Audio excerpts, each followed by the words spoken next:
வணக்கம். பல நூற்றாண்டுகள் தொன்மையான தேவார பாடல் பெற்ற திருத்தலங்களை தரிசிக்கும் நம் ஆன்மீக பயணத்தில் இன்று திருஞான சம்பந்தரால் பாடல் பெற்ற மயிலாடுதுறை மாவட்டத்தில் திரு வைகல் என்னும் ஊரில் அமைந்துள்ள அருள்மிகு வைகல்நாத திருக்கோவிலை தாங்க தரிசனம் காணப் போகின்றோம். கோச்சங்கச்சோழ மன்னனால் கட்டப்பட்ட இத்தலம் காவிரியாற்றின் தென்கரையில் அமைந்துள்ள தேவார பாடல் பெற்ற தலங்களின் வரிசையில் 33வது தலமாக போற்றப்படுகிறது. அன்றைய காலத்தில் செண்பக மரங்கள் நிறைந்து இவ்விடம் வனமாக இருந்ததாக அறியப்படுகிறது.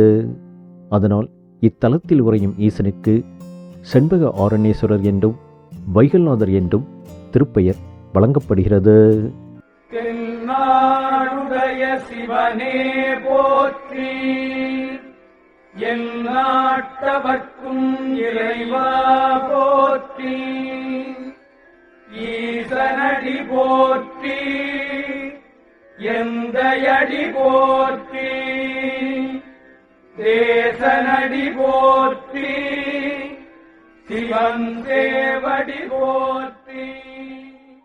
3 வருடங்களுக்கு முன்பு இத்திருக்கோவிலுக்கு நாங்கள் தரிசனம் காண வந்தபொழுது கோவில் சற்று பாழடைந்த நிலையில் இருந்தது.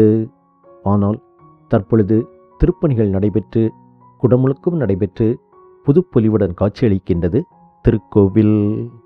இத்தலத்தின் பெயரில்தான் நமது சேனலின் பெயர் வைகல் கிரியேஷன் என்று வைக்கப்பட்டிருப்பதை இந்த சமயத்தில் மகிழ்வுடன் தெரிவித்துக் கொள்கின்றோம். ஹர ஹர மஹதேவா சங்கர சிவ சங்கரா, ஹர ஹர மஹதேவா என்றும் துணையாயிருப்பாயா. ஓம் நம சிவாய, ஓம் நம சிவாய. ஈசனையும் அம்மனையும் மனங்குளிர தரிசித்து திருக்கோவில் பிரகாரத்தை வலம் வந்தோம். பிரகாரத்தில் கணபதி, முருகப்பெருமான், பெருமாள், சனீஸ்வரர் மற்றும் பைரவர் சன்னதிகள் காணப்படுகிறது. கோஷ்டத்தில் தட்சிணாமூர்த்தி அருள்பாலிக்கின்றார்.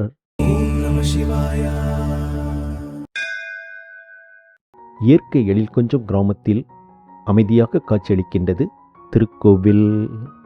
பல திருக்கோவில்களில் ஒரே அர்ச்சகர் பூஜை செய்யும் நிலை இருந்ததாலும் கிராமத்தின் உள்ளே இருப்பதால் பக்தர்களின் வருகை சாதாரண நாட்களில் மிகவும் குறைவாக இருப்பதாலும் காலையில் வந்து பூஜை முடித்துவிட்டு அர்ச்சகர் பெரும்பாலும் சென்று விடுவதால் இத்திருக்கோவிலுக்கு அருகே வசிக்கும் மெய்க்காப்பாளர் உதவியுடன் தான் நாங்கள் தஞ்சாவூரிலிருந்து கடந்த 2 முறை இத்திருக்கோவிலுக்கு தரிசனம் காண வரும்போது இறைவன் தரிசனம் காண முடிந்தது.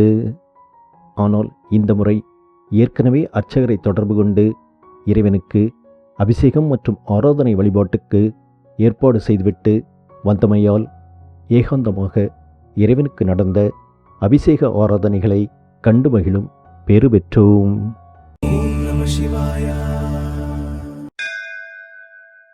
மகாலட்சுமி தாயார் இத்தலத்திற்கு வந்து பெருமாளை அடைய சிவ வழிபாடு செய்ததாகவும் பெருமாள் இத்தலத்தில் மகாலட்சுமி தாயாரை ஆட்கொண்டதாகவும் தலபுராணம் கூறுகிறது.